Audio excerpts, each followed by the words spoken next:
Hi friends, welcome to my work studio and welcome to day one of my binder junk journal series.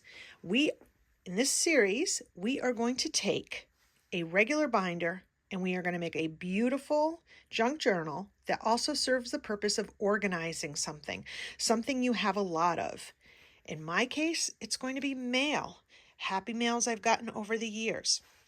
I made a video that talks everything about what you'll need, the supplies, why I'm doing this project, and the freebie you can take advantage of, and I will link that below. The entire series will be running from beginning to end, so in other words, I'll make videos as I'm doing this project and load them to my YouTube channel. So I don't know how many videos will be in the end. I don't know how many videos it's going to take to create this beautiful junk journal. All I know is this month, I hope you'll join me. I want to do this project together, and I can promise you not only fun and maybe some creative ideas, but also freebies and gifts along the way. Let's get started. Okay, let's jump right in. So this is the binder I chose. It's a photo album binder. Notice that the binder part isn't even on the spine. This used to have 4x6 photo inserts in it, and I just love the shape and the size. It's a biggie. This guy is big. He measures 13 inches tall by about 8.5 to 8.75 inches wide. I love the orientation of this binder. I love the big spine of this binder, and I loved the way everything will lay flat once I create the pages in this binder. Okay, let's talk papers. I'm going to be doing a combination of using a kit and found papers. In other words, vintage papers and reclaimed papers. These papers that I am sorting right now in front of you are all from a beautiful new kit called Atlas that Sharon at Paper Crush has designed. I love this kit, and it's going to become the foundation of my project, and I will link her information below. You do not need a kit to do this project. However, Sharon was so excited to hear about this project. She has made a mini accessory kit designed specifically for this project. How sweet is that? And it is free for you. That is super sweet. All you need to do is pop on over to the link that I'm going to put embedded in this video right above, and you can download this accessory kit for your junk journal binder project. Thank you, Sharon. I so appreciate you joining in the fun. So now that you've seen the kit I'm using, let's talk about my found papers. I happen to be the type of person that enjoys using both. I like found papers. I like vintage papers, like these old maps that I got from an atlas. I love combining the ease of a kit with some really beautiful old papers. Things I've chosen for this project are an old geography book, some ledger paper. I have a postmaster's journal ledger and some old post office pieces of paper. Another one of my very favorite types of ephemera that I use in my junk journals is music paper. Here I found a book that is a vertical orientation and a horizontal orientation. I love the patina and the neutral background that music paper provides. There's nothing that is going to be ultra special to use in this project. You're going to need your normal journal making and book making things. Glues, ruler, paper cutter, some washi tape, probably a hole punch if it's a binder, but just the stuff you already have around your house. I want this to be something that you can do easily. So as we begin, let me give you a little idea of my working style, especially if you're new to this channel. I like to always have an idea in the back of my head of what the purpose of the project is and what I think are elements that I want to include. I also might have a couple of ideas on how I want it to look. But when I make journals, I want it to be fun. I want it to be relaxing. I want it to be creative. And I don't want to pigeonhole myself into a specific box. So the only idea I came into this project having is, because this is a happy mail binder, I want to include elements that always reflect mail. So there are 2 envelopes in this kit. And I thought, well, I'd like to start with an envelope on the cover. I'd like to have some glued pieces of mail on the cover of this journal. I want it to look all pretty in junk journal style, with botanicals and birds and all of the things we love in our junk journal world. But I also want to tie in that mail element. So by using envelopes, I am giving it a nod to mail. So if you're not using a kit, this could be airmail envelopes. This could be envelopes from your actual Happy Mail. You could take a beautiful envelope and put vintage stamps on it and write your address on it. You could stamp an address on it. There's no limit to the things you could create if you are also making a Happy Mail binder and you don't want to use a kit. Or maybe you want to use a kit, but you don't want to use these envelopes. I really love the idea of setting the tone on the cover. The other thing that you're going to see me do is I'm also going to incorporate those other post office pieces of found paper.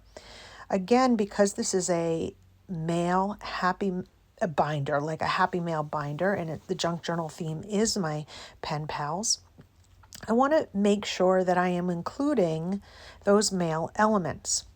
So this is a post office postmaster's ledger. Say that 5 times fast.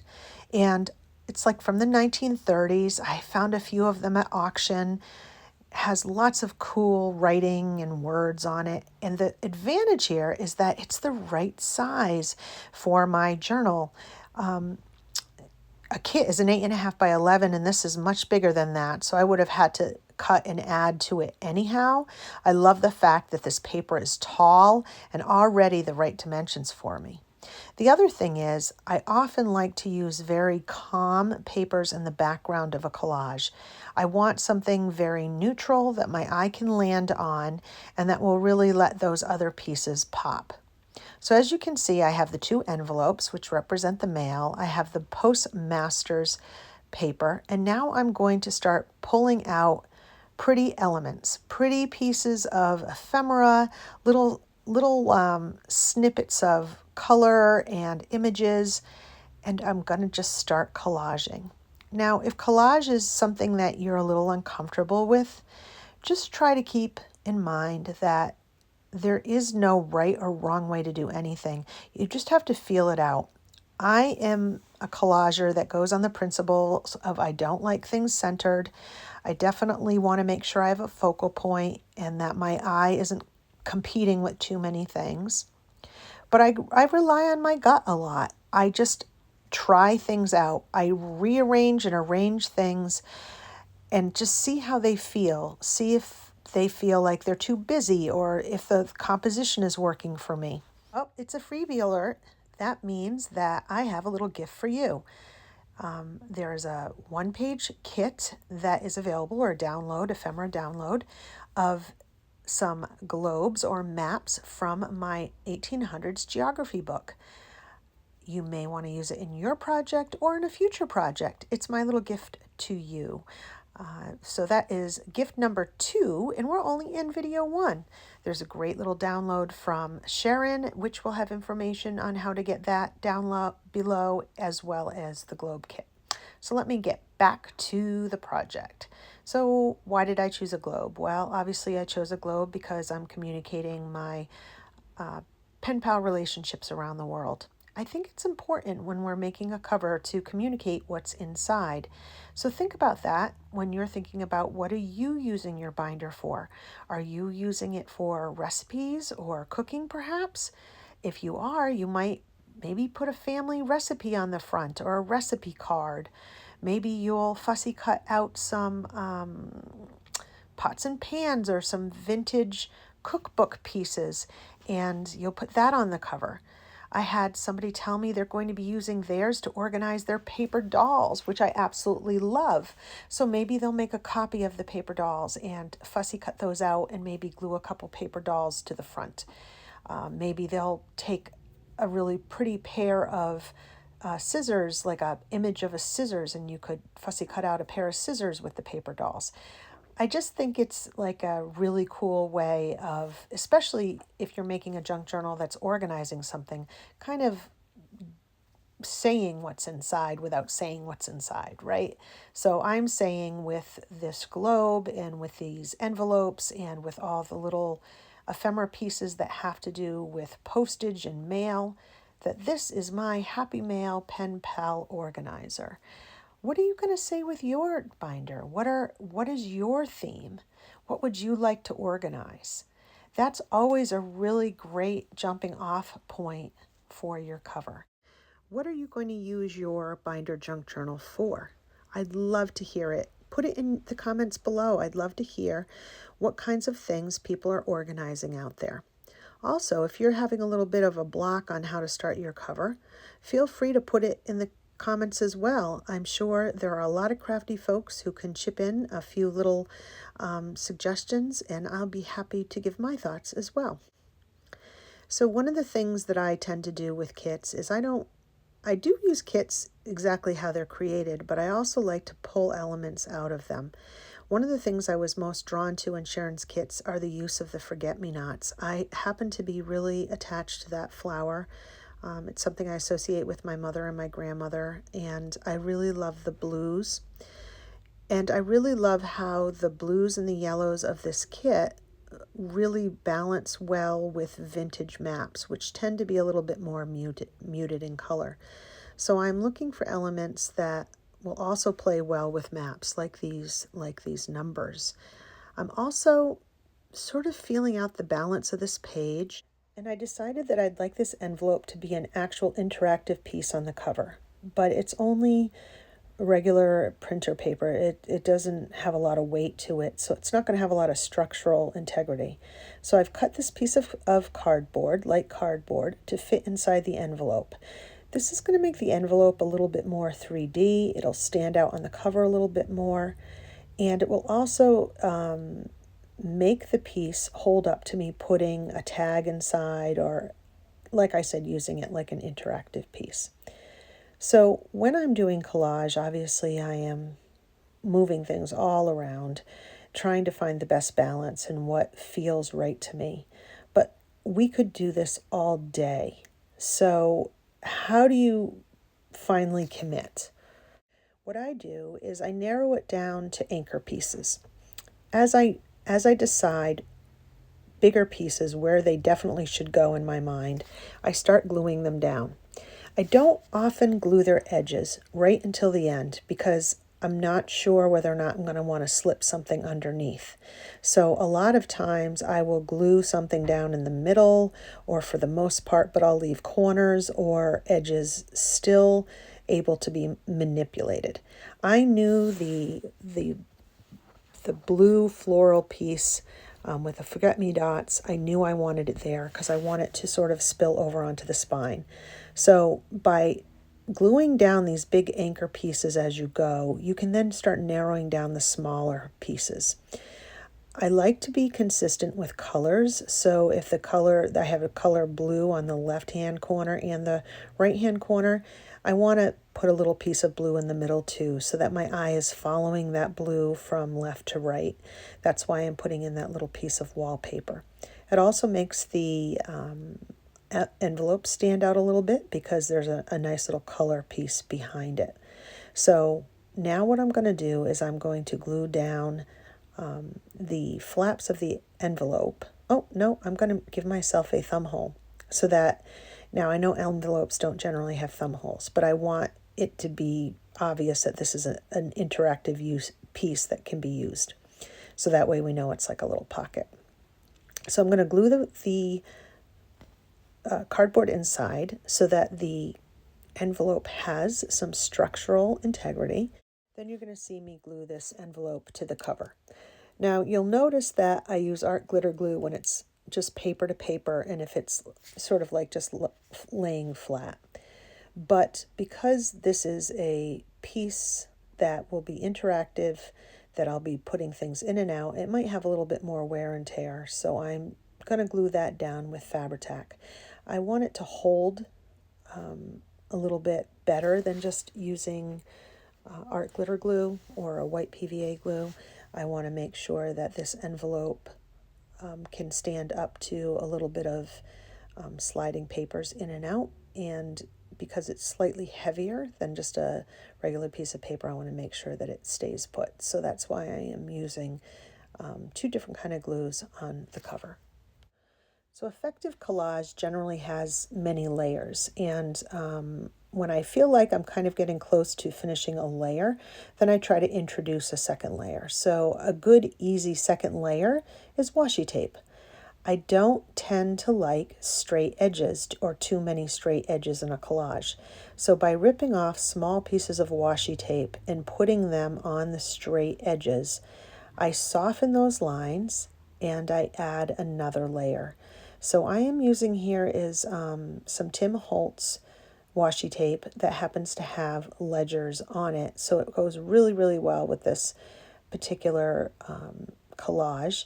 And I just put down a few pieces to sort of soften it. Now that I feel like the left-hand side of the collage is pretty much done, I want to start working on the right-hand side that has a lot of ledger showing. I don't necessarily want to cover up all that ledger. I just sort of want to have a balance. So I find this piece, this journal card, and I decide I'm going to kind of isolate a couple of the tickets that are on this journal card. And I just sort of want to have some little strong pop of color that catches the eye.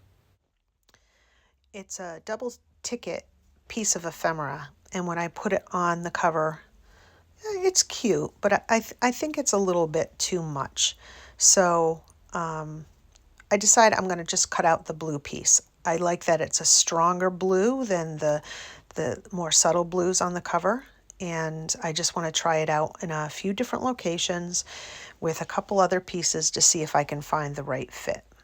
One of the things I love about collage is how it evolves over time, how it kind of takes you on a journey.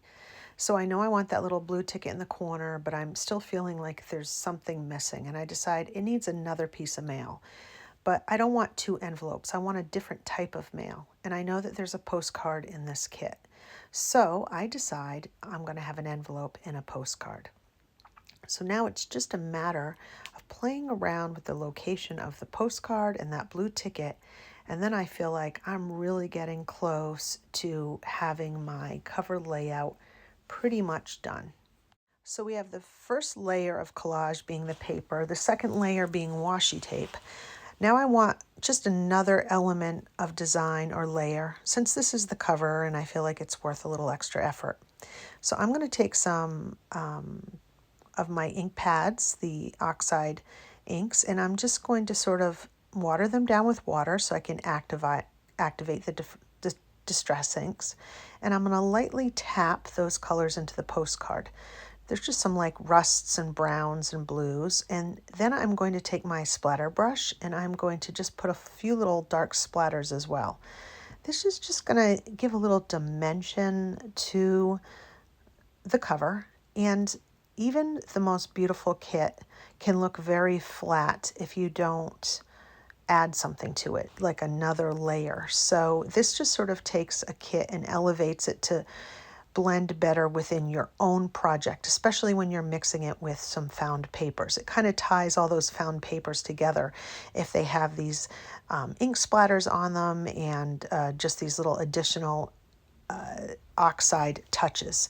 So we have the layer of the papers, the layer of the washi tape, the layer of the oxide distress inks, and now I have the last little pieces that I'm going to stick on. I had the dark ticket, and I guess now I think I just need one more thing. Like when you start getting close, like you could probably just like collage forever. It's really hard when you start collaging to know when it feels right to end. And sometimes you just have to say, okay, enough's enough. And you can always revisit a collage. So usually when I'm making a cover, I will do it, I'll probably get it like 95% done or 90% done. And then I leave the last finishing touches until I'm done the entire book, because there might be some element I want to bring in, or I'll just have a better feeling about what is that final piece that finishes it. So I usually will not 100% finish my covers in the first sitting. I'll just get them pretty much there. So now it's just a matter of putting these last elements on the book. Okay, so now I need something for that envelope, and I decide that what I'm going to put in there is one of those vintage 1930s post office tags, which, by the way, will be part of another freebie coming up later on in this series. So if you are doing something very similar to what you're seeing here, don't fret if you can't find something, because I will provide it for you. Not in this video, but in an upcoming giveaway, I promise. So I've decided that I want the paper piece, that forget-me-not piece, to wrap around the spine, and I'd like to have a piece of fabric, a piece of muslin underneath. So I'm just taking a glue stick just to sort of secure that paper piece to the fabric piece. I don't expect this to be like a permanent thing. It's just to sort of get it in the right place. And then I'm going to go on my sewing machine once the glue stick is dry, and I am going to sew the paper piece to the fabric piece. I'm also going to finish off the edges, and I'm going to sew around that middle spine piece I'm pointing to right now. That's going to give a really cool finished product in my mind. So I have sewn it, and it went really, really well, and I'm excited about it, and this is what it looks like. So I have the forget-me-not piece that goes on the middle of the back of the spine, but I want the spine to be really pretty. I don't want it to be super busy, but I want there to be like a kapow piece, like a piece like when it's on your shelf, it really stands out. So like many people, I have fallen in love with the new, well, it might not be new, it's a Tim Holtz like die cut frame. I purchased that for this, and I'm just putting on a little bit of gilding wax to make it look a little metallic. You could use a slide here, you could cut out your own frame, you could fussy cut a frame out. You don't have to use this particular frame, but I really like the idea of having a small frame on the spine. So now it's just a matter of going into Sharon's kit and trying to identify, a really pretty image that would look great on the spine. I like the bird, but I really like this girl. And I think, yep, the girl is what I want.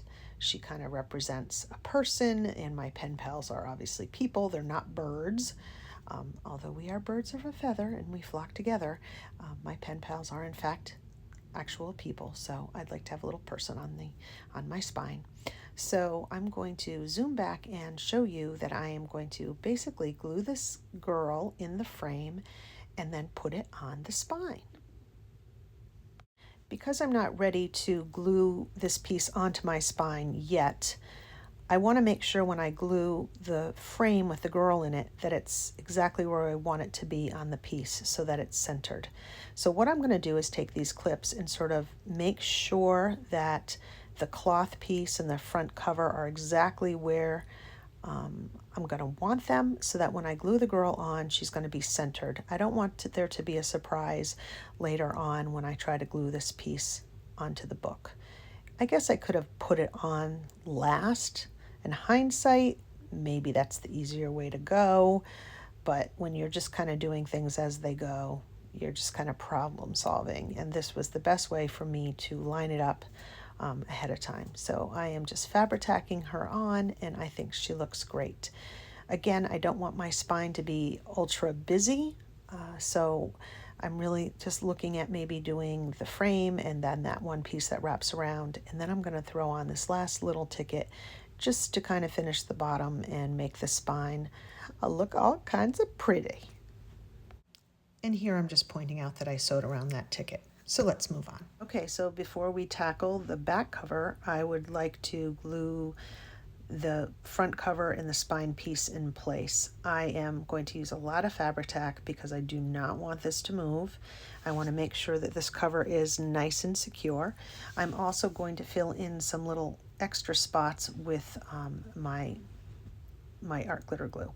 Truth be told, my glues are in awful shape. They are old and they're getting clogged, and I need to thin my glue, so I am going to have to get some new supplies if I'm going to survive this project, because they are driving me crazy. But I got the glue down and now I'm just smoothing it out. And now I am going to do the fabric piece, which is a little trickier. If you've ever used Fabri-Tac on a hard surface with cloth, you know that it can bleed through and make like a wet spot that stays forever. So when you do Fabri-Tac with like a sheer fabric like this, you have to kind of smooth it out ahead of time with your finger so that's not globby, so that you won't get those sort of bleed through spots on the cover. So I am just going to slowly put the glue down and I'm going to rub it into the spine, make sure that there's no glops anywhere, and then I am just going to pull the cloth piece nice and taut, or taut, I don't know, I'm saying the word wrong, but I'm just going to pull it nice and tight, that's a better way, and make sure it's down in all the spots, and then I can work on the back cover, which should go really fast because I'm not going to put all of that collage work into the back cover. I think the spine and the front cover have been plenty enough work and they look pretty, and I just want the back cover to be consistent. So I'm going to lay down this last piece of the spine, pull it nice and tight, and then I'm not going to glue down all of the linen piece or the muslin piece on the back because I'm probably going to want to slip the back cover piece underneath. It'll all make sense when we get there. Okay, so now we're on the back cover. Yay! Keep in mind, we put a lot of work in our covers because they are, they say never judge a book by a cover. Well, by its cover. Well, I think we all judge our junk journals by the cover. We want to make sure they're nice and pretty. We want them to be inviting, and we want to say something about what's inside.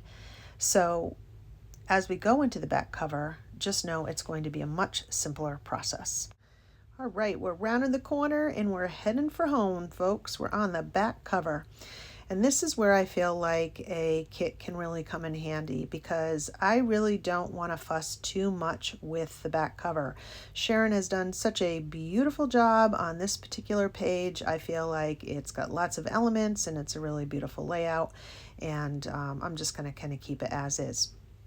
The problem is my cover is bigger than an 8.5 by 11, so I need a little bit of paper on the top and the bottom in order to fill the cover.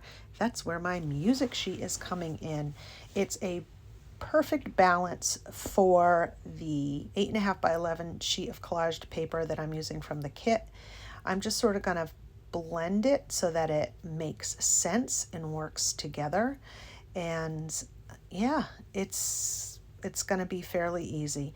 I will add a few things to this page so that it's not completely different than the front. Like the cover has a lot going on and I don't need all of that going on the back cover. But if I just have a flat piece of paper on the back after doing so much on the front, I feel like that's a little bit unbalanced. So what I'm going to end up doing is adding just a couple little pieces on the, and I just made a spill. Oops, sorry. This is why I usually work on glass so I don't have to worry about the spills.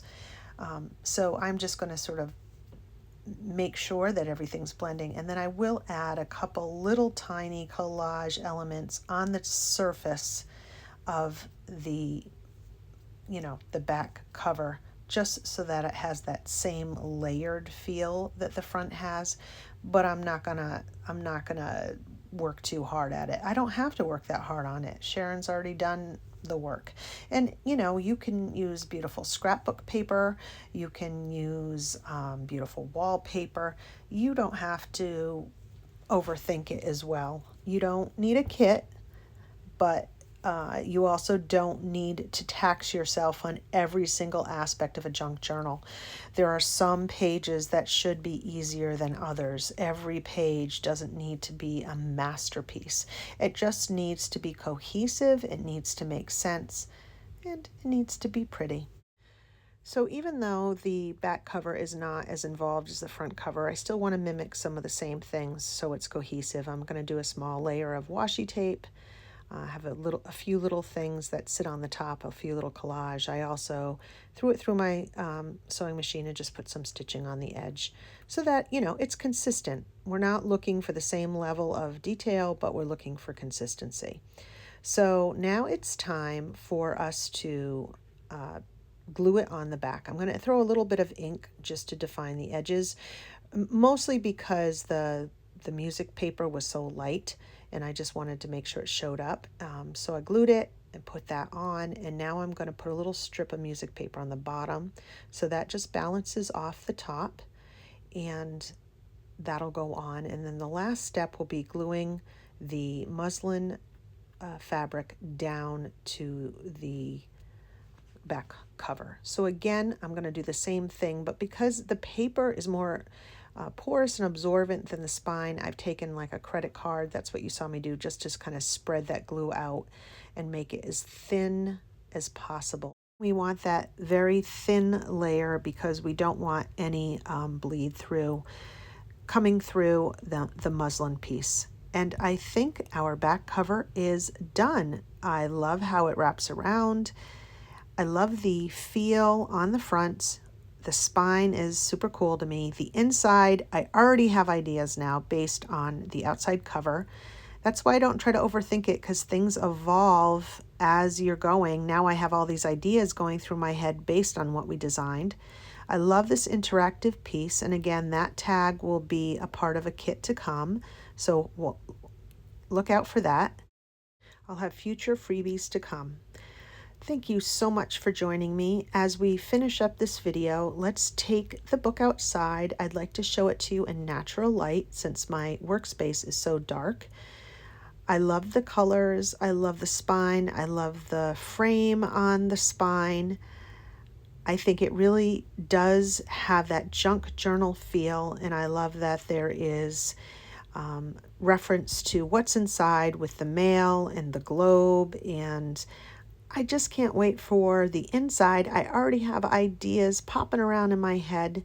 I hope that you will share with me what you're making, that you'll tag me in your social media so I can see what you're up to. Again, all the freebies and links are in the box below. I look forward to seeing you next time, guys, for this Binder Junk Journal series. Please give me a like. I really would appreciate it. And I will see you in video number 2, which will be posted super soon. Thanks so much. Bye.